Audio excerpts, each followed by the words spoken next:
Well, it's a trend going around the internet, but it could land you in jail. Fox 43 News reporter Dan Garrett talked to employees about the vulgar viral videos. There's videos going around the internet showing people grabbing ice cream, taking the lid off and licking it and then putting it back. The problem is there's no seal on some of these, so it's hard to tell if it's been messed with.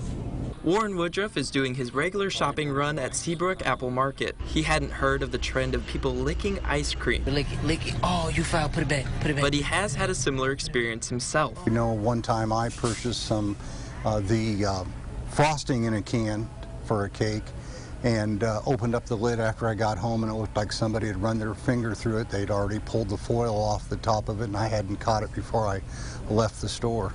The problem with this new trend is that not all ice cream containers have a plastic seal to tell if it's been opened. That's why workers here are keeping an extra eye on their supplies now that they've heard what people are doing. Oh yeah, we check, you know, when we're facing, we're looking at stuff all the time. If we see something damaged, pulls off the shelf right then.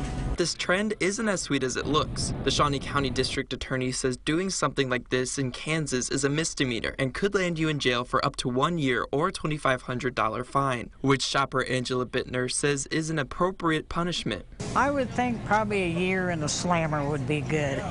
As for the woman behind the original video, which happened in Texas, reports surfaced initially that she could be facing 20 years in prison. That's no longer the case. The woman has been identified as a 17-year-old, which means if charged, she would be facing juvenile charges instead of adult charges.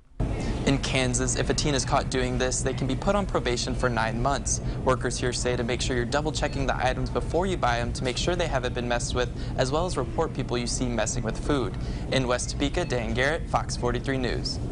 I'm also just curious how these ideas all come about in the first place. Now, this whole trend is not only disgusting, but could also make people sick with the germs that could be spread if someone were to eat the ice cream that's been contaminated. And we talked to a health expert about what germs could be spread. For more on that, just go to our website at fox43topeka.com and click on this story.